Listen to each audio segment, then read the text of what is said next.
Olá, boa noite a todos que estão com a gente hoje aqui, aqueles que vão nos assistir em outro momento. A gente está muito feliz de novo, de mais uma vez, fazer essa live com vocês. Hoje, uma live de aquecimento para aquela palestra que a gente vai dar no dia 7 de abril, e vamos falar sobre planejamento patrimonial dos bens da família. Mas hoje o assunto ele é linkado, mas não tem nada a ver com essa palestra. Eu só estou aproveitando aqui para dizer para vocês que no dia 7 de abril a gente vai fazer uma palestra, eu no meu YouTube, a Dani no dela, e a gente vai falar sobre planejamento sucessório. Vem muita dica bacana para vocês. A gente vai falar sobre como evitar que o teu filho, lá no futuro, quando tu não estiver mais aqui, vai deixar pelo caminho aí 40%, até 40% do patrimônio, né, se ele tiver que fazer o inventário. Então, a gente vai dar umas dicas bem importantes para tirar ele desse caminho. Né, doutora Daniela, boa noite. Olá, Deise, tudo bom? Boa noite a todos. Todos sejam bem-vindos, Deise. Mais uma vez juntas para a gente tratar essa noite de união estável e contrato de namoro. Um assunto super relevante, super importante e tem a ver, sim, né, Deise, com o planejamento patrimonial, tem a ver com o planejamento sucessório. E é importante que vocês, depois, mais ao decorrer lá da nossa conversa, se inscrevam na nossa palestra que a Deise comentou, que vai ser bem bacana ter todo mundo lá. Então, vamos lá. Hoje a gente vai falar sobre união estável, sobre namoro, sobre contrato de namoro. E essa conversa toda vem porque o conceito que a gente tem de família hoje, a evolução das famílias, não tem mais nada a ver com aquela família pré-concebida, onde a gente tinha um casamento formal, onde o namoro começava com um namoro, um noivado, um casamento, né? Hoje as relações são mais dinâmicas, então, e essas relações, elas produzem efeitos, né? Então, o conceito que a gente tem de família é um conceito já hoje bastante complexo, até porque ele contempla muitas variações, né? O nosso propósito hoje aqui não é tratar de gêneros, tá? Todos se sintam acolhidos pela informação, porque as nossas informações, elas são para as relações hétero, para as relações homo, né? Para as famílias múltiplas, mas para o que essas relações produzem, né? Quando se formam, com efeito patrimonial, tá? Então, é esse o nosso enfoque hoje. Nós vamos tratar das relações e dos efeitos que elas produzem no patrimônio das pessoas, tá? Por quê? Porque a partir disso, de cada relação que houver, de cada encontro entre pessoas para um namoro, que se passar de um certo limite, ele pode gerar efeitos patrimoniais, tá? Porque toda a relação nasce no coração e ela pode terminar lá no teu bolso, lá no teu patrimônio. Então, fica alerta, pensa nisso com maturidade, né? E vamos seguindo em frente, então, para ter essa conversa. Hoje, então, eu e a Daniela vamos conversar sobre isso. Nós duas somos advogadas, somos especialistas em planejamento patrimonial dos bens da família, visando a organização desse patrimônio, também visando a sucessão, tá? E nós temos nossos escritórios, a Daniela, minha sócia, tem o escritório físico dela lá em Gravataí, eu tenho aqui em Novo Hamburgo, no estado do Rio Grande do Sul, e a gente trabalha, então, basicamente, com o direito das famílias, com o direito das sucessões, com o planejamento sucessório, tá? E hoje, então, vamos repetir aqui, a gente vai conversar sobre a relação de união estável, sobre o namoro, sobre os efeitos patrimoniais dessa relação que ela produz, namoro qualificado. O que é um namoro qualificado? Vocês já sabem, vocês têm noção do que eu estou falando, né? E tudo que tem a ver com a organização do teu patrimônio, tá? Vamos começar, então, chega de trololó, né? Vamos falar aquilo que a gente interessa, aquilo que viemos conversar contigo, tá? Então, vamos começar com aquilo que é bem básico, tá? O que é uma relação de união estável? Como é que ela se configura essa relação? Porque a partir disso, a partir desse entendimento, é que tu vai conseguir saber aonde começa e termina o namoro, aonde esse namoro se qualifica, então, dentro dessa nova forma de se relacionar hoje, né? Principalmente depois de pandemia, que a gente viveu momentos de isolamento, onde a gente se isolou, muitos se isolaram com o seu parceiro, aquele que estava parceiro, muitas vezes tendo se conhecido há muito pouco tempo, mas para evitar aquela condição de ficar só, acabou ficando com aquela pessoa que lhe fazia bem.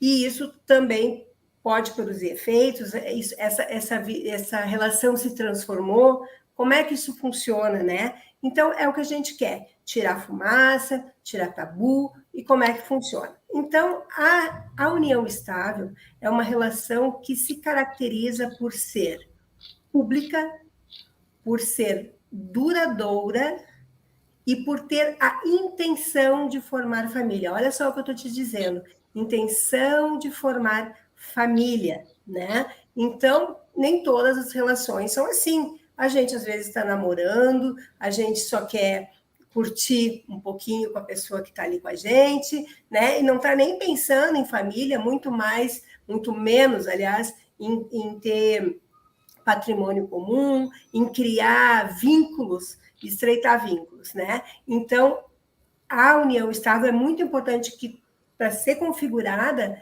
ela tenha que ter esses requisitos.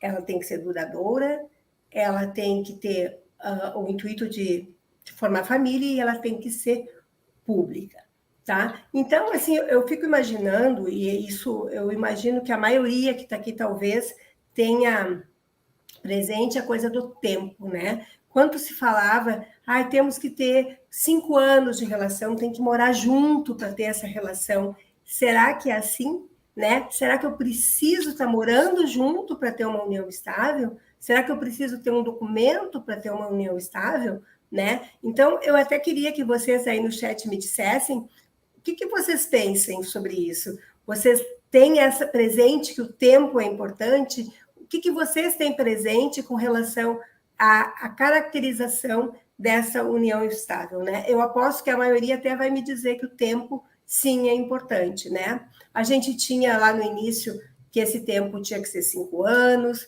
depois veio se transformando e diminuiu para 2 anos, né? E hoje isso já nem mais é tão importante. Muito mais importante é como se configura, como se conforma essa relação, né? Se tu vai lá no bar e diz, esse aqui é meu namorado, apresenta para a turma e mesmo que não morem juntos, né? Quando é que deixa de ser um namoro e passa a ser um namoro qualificado, né? O namoro qualificado é aquela relação que não se configura a intenção de formar família, mas eu durmo na casa do meu namorado dorme na minha casa, nós passeamos, nós curtimos um ao outro, mas eu não vou lá dizer para ninguém, eu estou pensando que eu vou ter um filho com ele, ou já estou escolhendo um nome, já estou brincando com os amigos e dizendo assim, quando eu tiver uma filha vai chamar Maria, vai chamar João, né? Então, como tu te comporta por exterior é que vai configurar se tu está namorando, se tu está namorando qualificadamente e se tu está tendo união estável. E somente quando tu tiver a união estável é que tu vai, então, ter efeitos nessa relação, em caso de morte, em caso de sucessão. Né, doutora Daniela, o que tu tem para me complementar aí, para deixar o nosso... Sim, Deise, sobre essa questão das características, né, da união estável, especialmente, quando a gente fala em relacionamento duradouro, não basta ter aquele namoro de ida e de volta, ele não pode ser eventual, né? Não há necessidade do requisito temporal, como há um tempo atrás existia de 5 anos, por exemplo, ou até a existência de filhos. Não é importante isso. ele precisa ser duradouro, né? A característica principal que caracteriza a união estável é a intenção de manter um relacionamento estável, como o próprio nome diz, né? Ela é constituindo uma entidade familiar. E aí, quando eu falo entidade familiar, não necessariamente precisa se ter filhos, tem que ter filhos, né, para isso. Então, isso é importante, muito importante dizer. O relacionamento público, ele deve ser público, ele tem que ser conhecido no meio social, frequentado pelo casal. O objetivo desses requisitos é exatamente de afastar, né, Daisy, da união estável, as relações sem o compromisso necessário de formar família. Quando a gente fala, eu repito, não necessariamente tem que haver filhos para caracterizar a união estável. A intenção de formar família é o principal objetivo da união estável, isso está na lei, né? É a constituição de família, ou seja, a criação de um vínculo de afetividade entre o casal, por exemplo. Quando tu falou em namoro qualificado, Daisy, ele corresponde, né, a uma relação amorosa entre pessoas maiores, lógico, capazes, e que apesar de ser pública e duradoura, ela não tem o objetivo da constituição da família. Já diferentemente na união estável, que notoriamente, desculpa, demonstra e o casal expressa, né, publicamente a intenção de constituir família na união estável. E por conta dessas distinções tênues, elas são muito tênues. Entre essas duas modalidades, nós não podemos deixar passar a escolha, né, do regime, ou seja, do namoro, ou seja, da união estável, porque tudo tem reflexo de maneira muito clara, muito evidente na legislação, e lá no final, tanto do namoro, do relacionamento. Porque no namoro não há partilha, né? Então existe aí uma diferença muito grande da união estável e o namoro. No namoro não há partilha de bens, não há sucessão, né? E aí, Deise, até tu pode complementar aí para nós em relação ao contrato de namoro. O que a gente pode salientar para deixar muito claro essas diferenças e essas nuances? O que a gente tem hoje, que se vê muito hoje? Aqueles casais que são mais maduros, que já têm uma vida pregressa, muitas vezes já estão num novo relacionamento, ou já constituíram seu patrimônio, já estão trabalhando, já tem uma visão de planificação da sua vida, eles estão preocupados sim com o que pode produzir, quais são os efeitos que se produzem dos relacionamentos, né? Então, eles vêm atrás, solicitam o que eu posso fazer, como eu devo me manifestar. Eu já tenho filhos, às vezes começa um namoro e as pessoas já têm filhos e se preocupam como é que vai ser o futuro dos filhos e como é que se comporta essa relação para fins patrimoniais. E, então, o que a gente sempre diz, sempre aconselha, é que tenha uma relação, uma conversa madura, né?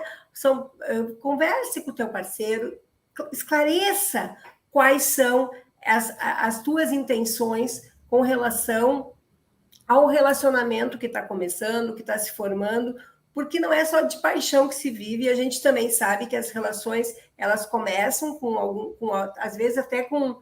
Elas começam numa brincadeira, não vamos chamar de brincadeira um namoro, porque não é, né? E é bem bom namorar, mas elas começam assim mais informalmente, e na medida de que o tempo passa, elas vão se consolidando, mas mesmo assim, às vezes, não é por nada além de que a companhia é agradável, de que eu estou feliz naquela relação, mas ainda não penso no meu parceiro, na minha parceira, para ficar por uma vida inteira, para formar uma família, para ter o meu patrimônio em conjunto, né? As coisas, elas são mais devagar, e se a gente fosse pensar em pandemia, né? Vamos chegar na pandemia, o que aconteceu?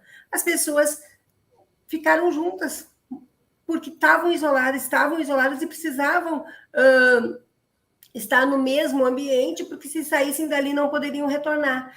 Mas nem por isso elas queriam formar uma família, elas não queriam, aquilo não era para a vida inteira, ou pelo menos até aquele momento não era para a vida inteira.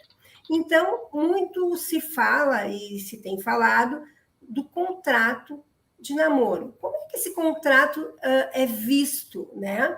Hoje, até hoje, já não é uma coisa tão recente, não é uma ferramenta tão recente, né, que está à disposição, mas e até hoje não se tem unanimidade com relação a isso, tá? Tem juristas que acham que essa é a solução, tem outros juristas que pensam que isso não vale porque ele não está previsto, ele não tem nome e sobrenome no nosso ordenamento jurídico. Então, tem assim, aqui o contrato de namoro precisa observar essas cláusulas, né? Então, ele é um contrato tido como atípico. E o nosso ordenamento, sim, ele prevê contratos atípicos, né? A gente pode formalizar um documento expressando a nossa vontade, desde que pelo menos se respeite alguns dos requisitos. Então, o contrato de namoro, sim, ele pode produzir efeitos, mas ele não produz efeitos sozinho, né?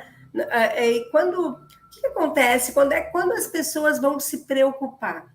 Né? Elas geralmente, sim, estão maduras, mas até chegar nisso, talvez elas consolidaram a relação de união estável, né? Elas já têm tudo aquilo para o externo formado como se fosse com a intenção de produzir, de constituir família, né? Mesmo que lá no teu racional isso ainda não está expresso, né? Quando a gente chega numa festa e diz assim, quero te apresentar meu namorado. O que é um namorado?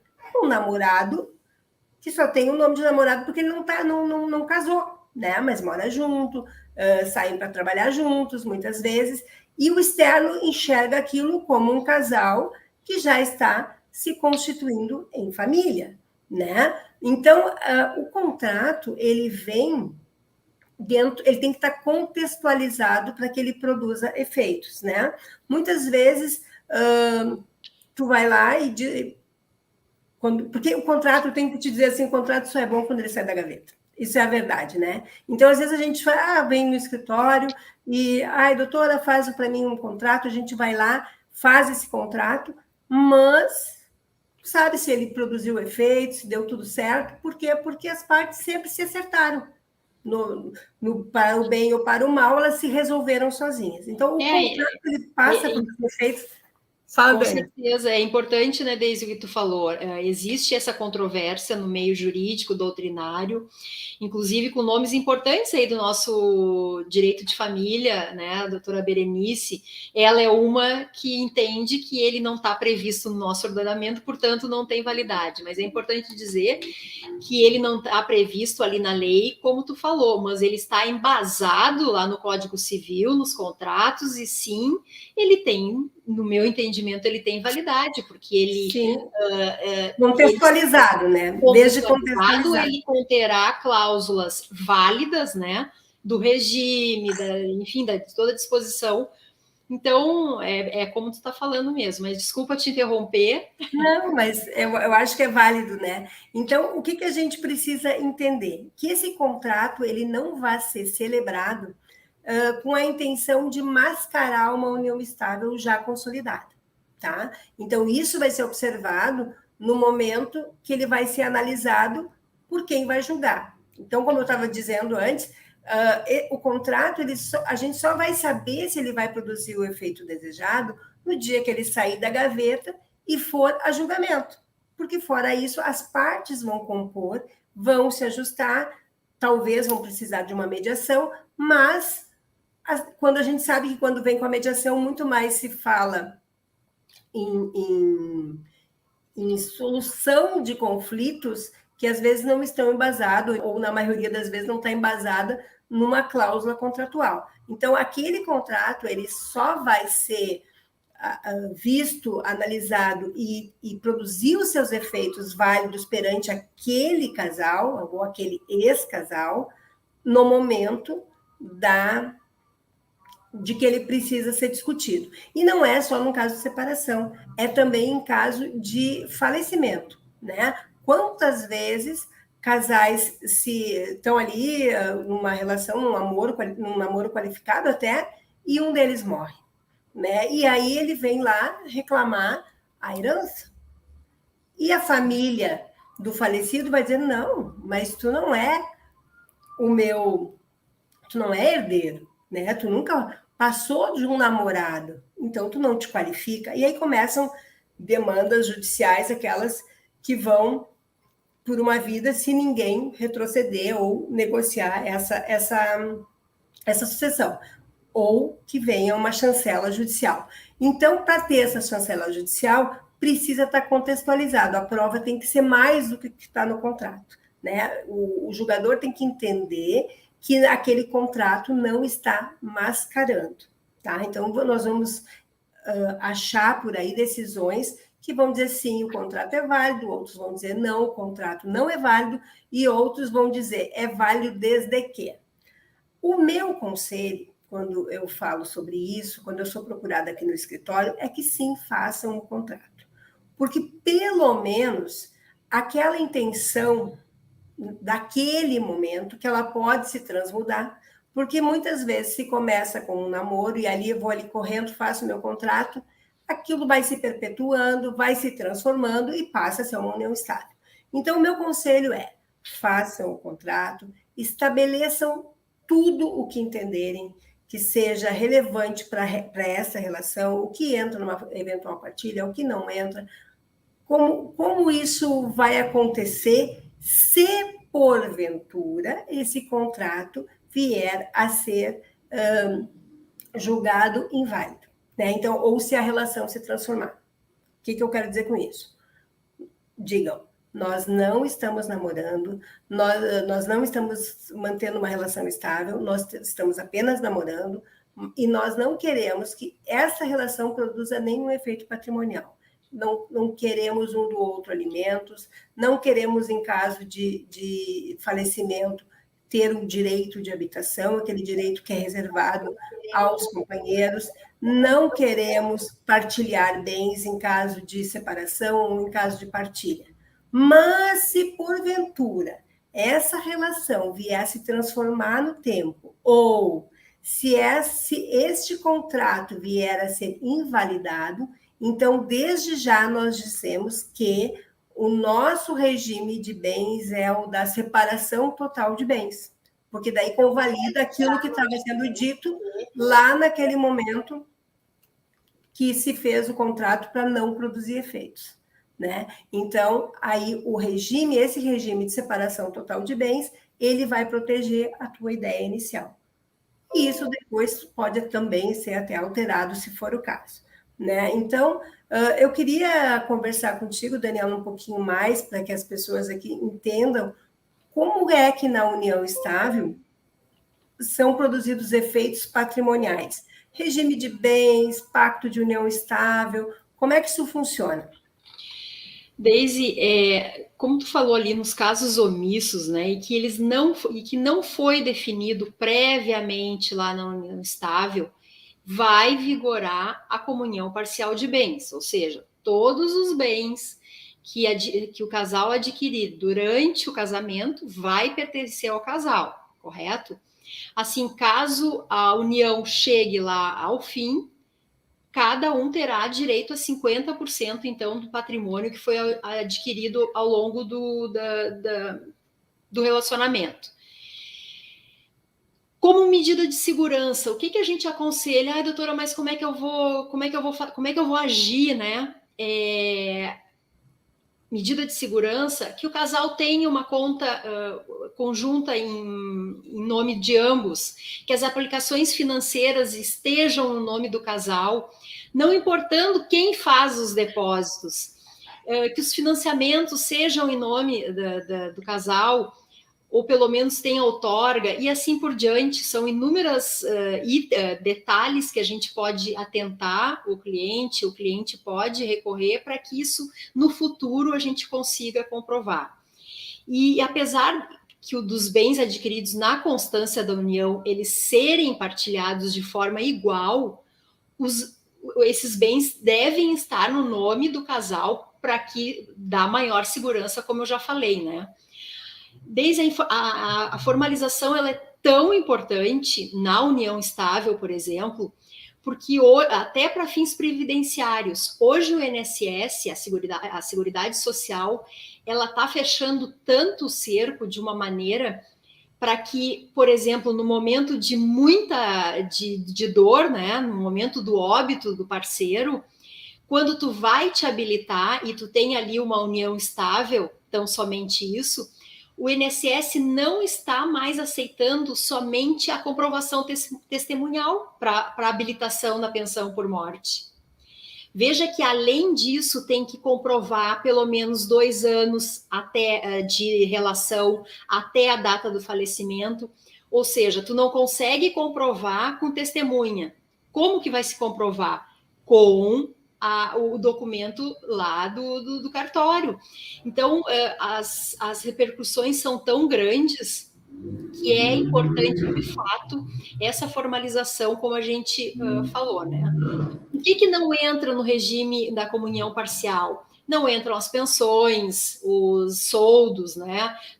Essas rendas semelhantes e os bens adquiridos com valor que pertença exclusivamente e apenas um dos cônjuges, tá? Em subrogação, por exemplo, lá dos bens particulares. Bens de uso pessoal, os instrumentos de trabalho, os livros, por exemplo.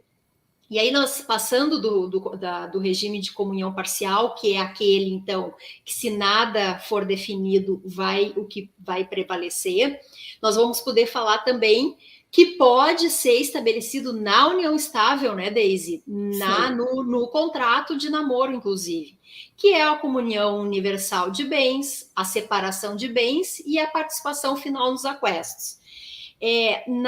Vou falar rapidamente deles, que na comunhão universal prevalece aquela máxima, tudo é nosso, ou seja, né, tem a criação de uma única massa patrimonial, de um único conjunto patrimonial, no qual o patrimônio, ele anterior ao casamento, é agora do casal, e os bens futuros, óbvio, né, eles vão se comunicar. O regime de separação de bens é, via de regra, o oposto do regime universal, né? Como o próprio nome diz, ele não há comunicabilidade tanto do patrimônio anterior do casamento quanto dos bens futuros que são construídos durante a relação da união estável, né? E a participação de aquestos, pouquíssimo utilizado e é mais difícil a compreensão, ela é super pouco usada, inclusive. A complexidade desse regime está no fato de possuir uma espécie híbrida aí, com características do regime separação quando comunhão parcial, mas aí nem vamos adentrar porque vai fugir nosso tema. Então, seja qualquer a escolha do regime, sempre haverá repercussão na vida patrimonial dos envolvidos, na vida sucessória, e o planejamento patrimonial sucessório, ele vai começar aí desde o início da relação, seja com o contrato de namoro, seja com a união estável. Desde antes de passar a fala, o Ricardo Silva... Eu estou olhando para a pergunta dele ali, louca para isso. O Ricardo colocou no ponto de vista, nosso ponto de vista, esse contrato será de gaveta ou registrado em cartório de notas? Olha que pergunta interessante, né? Por óbvio, o que a gente aconselha é sempre que seja registrado, né, lá com as testemunhas, com firma reconhecida, porque ele ainda, né, Deise, Ricardo, ele ainda causa uma certa, não estranheza, mas me faltou a palavra agora, Deise, ainda falta conformidade a ele. Isso, uma conformidade entre os que nós já falamos. Então, sempre é bom que faça no cartório de notas, registre com testemunha e assim por diante. Nesse caso, eu acho até que as testemunhas são importantes, porque na hora de se falando do contrato de namoro, né? Mas o de união estável é a mesma coisa. Se precisa, se for confrontada a vontade dos contratantes, neste momento até a testemunha pode dizer sim, na verdade, eles não viviam em união estável, eles eram namorados, eram preocupados com os efeitos que essa relação poderia estar produzindo e queriam dizer que não, queriam dizer ao mundo que aquilo ali não passava de um namoro, né? Então, na verdade, eu aqui no escritório, os contratos, eu só acho que o único que eu faço realmente particular é o contrato de promessa de compra e venda, porque o resto, o que eu Sim. puder, eu levo para o tabelionato de notas, para o cartório de notas, porque eu acho que da publicidade não é um custo um pouco maior, mas que dá mais segurança, pelo menos para a produção de efeitos, né? E como eu acho ainda essa situação ainda é muito tênue entre união estável, quando começa, quando termina, e o contrato de namoro, não custa nada ter essa cautela.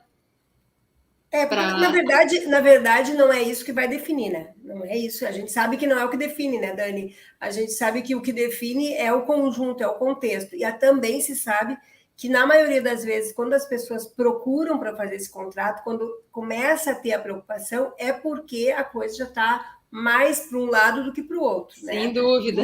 Então, a gente sabe assim, agora acendeu a luz, eu preciso fazer alguma coisa. Talvez seja tarde.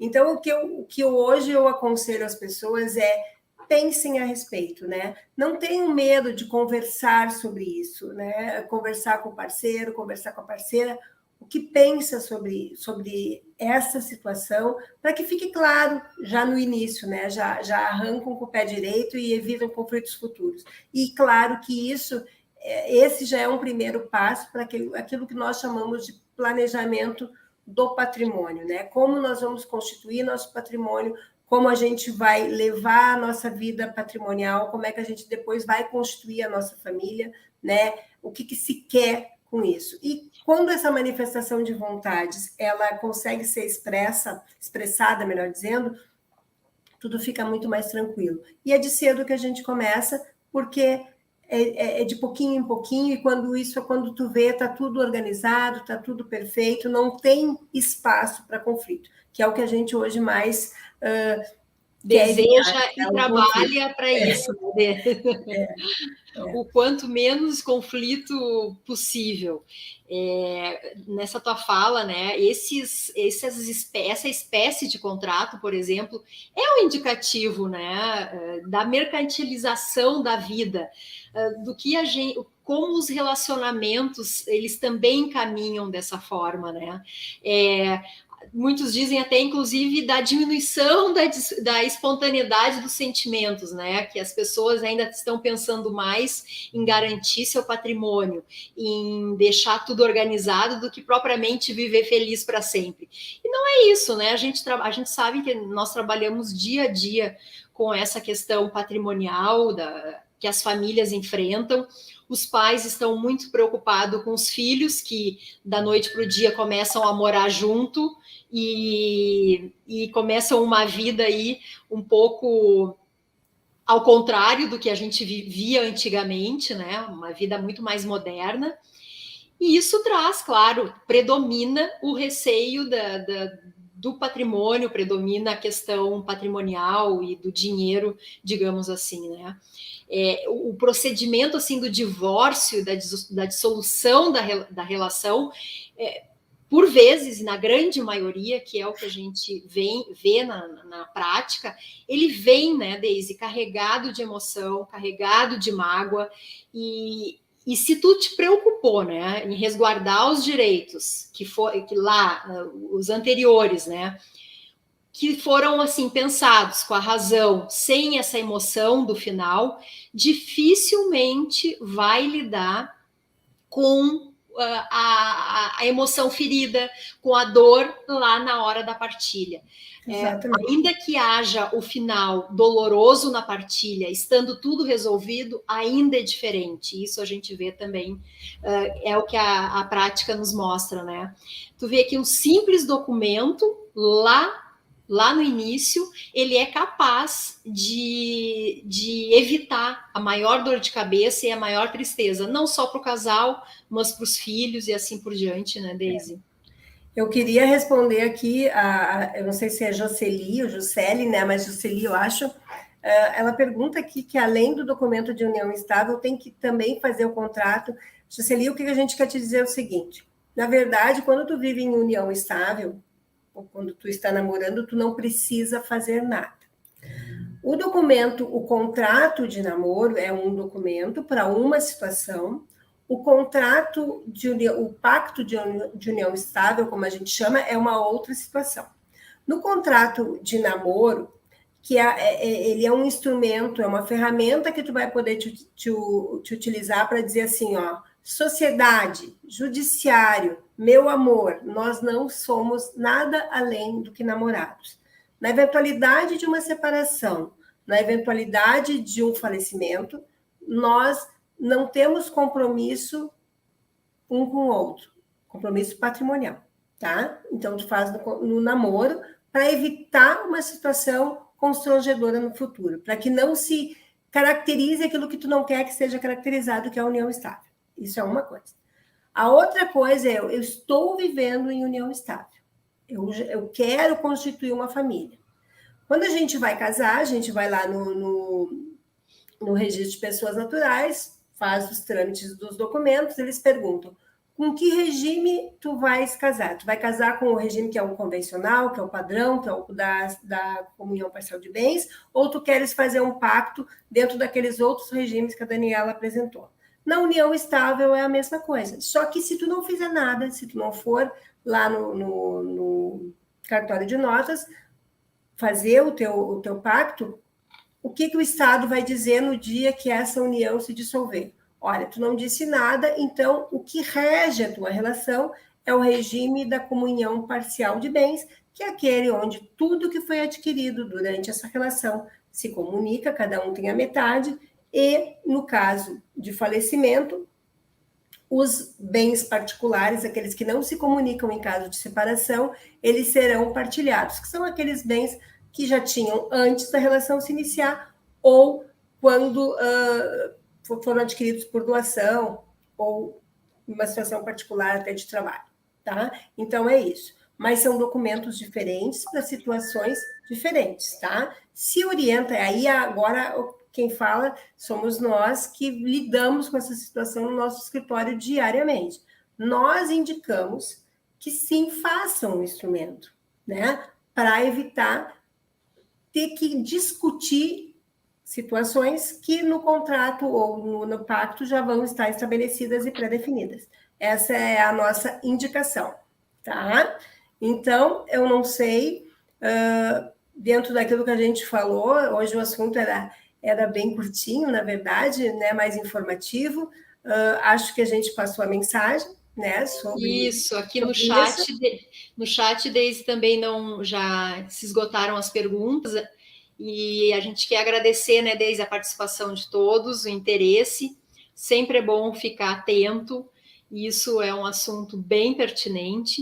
E aí vamos aproveitar, Deise, para comentar que no dia 7 de abril, às 19h30, estaremos fazendo uma palestra, a Deise no canal do YouTube dela, nós vamos colocar aqui no chat, e eu no meu canal.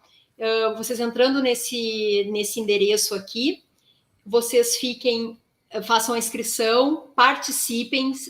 Outro assunto muito importante que a gente vai falar, que é o planejamento patrimonial da família, é a programação, né? As alternativas que a gente tem para pagar menos imposto, para organizar o patrimônio. Então, é bem interessante participar. Eu vejo ali a Karen, a doutora Karen, né? A doutora Karen, ela faz planejamento previdenciário.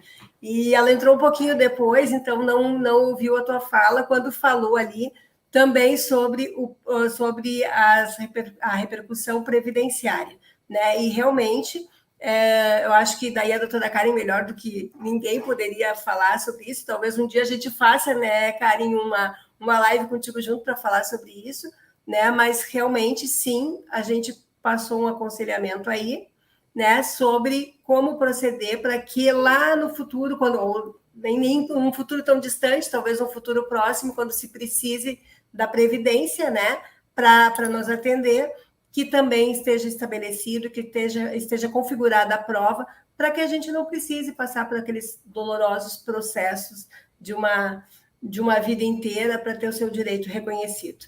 Vamos lá, Karen, já aceitou o convite. Que bom, Karen. Eu falei rapidamente, porque não é a minha especialização, direito previdenciário, mas está convidada sim, vamos falar. Até porque é tão importante o tema, como eu falei lá no início, que tem um reflexo bem importante, né, Karen? Então, a união estável exige aí provas, o INSS está cada vez reduzindo mais, digamos, os direitos e as possibilidades, mas bem legal, vamos combinar sim. Doutora Deise, quer fazer o convite para a palestra também? Sim, tá ali já, eu acho, já está no chat, né? Eu gostaria muito de convidar vocês que estão aqui hoje com a gente para estar conosco também no dia 7 de abril, onde a gente daí vai sim falar sobre planejamento patrimonial, por que não ao inventário, o que a gente pode fazer para evitar esse inventário que traz também esse conflito que a gente não gosta, que a gente se rebela, que faz empobrecer os nossos sucessores, os nossos herdeiros, se tiver que passar pelo processo de inventário. Então, a gente vai ter dicas ali, vale a pena, nos acompanhem, se inscrevam, nos acompanhem no canal, aqui no YouTube, né? Se inscrevam, porque daí já vai ter o lembrete ali, né? Agora já pode só clicar aí nesse link que está no chat e já vão estar inscritos e vão receber todas as informações para isso.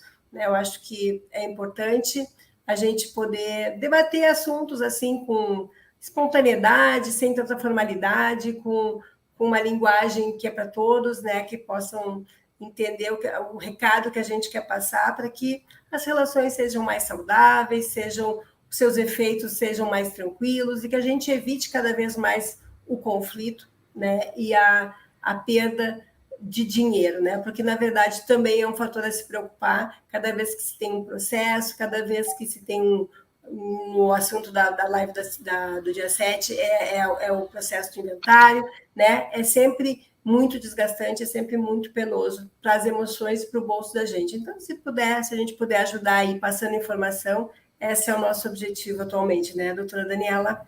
É isso, muito obrigada, Deise, obrigada a todos mais uma vez, e até a próxima, né, Deise? Continuaremos firme. Por aí. Boa noite para vocês. Boa noite.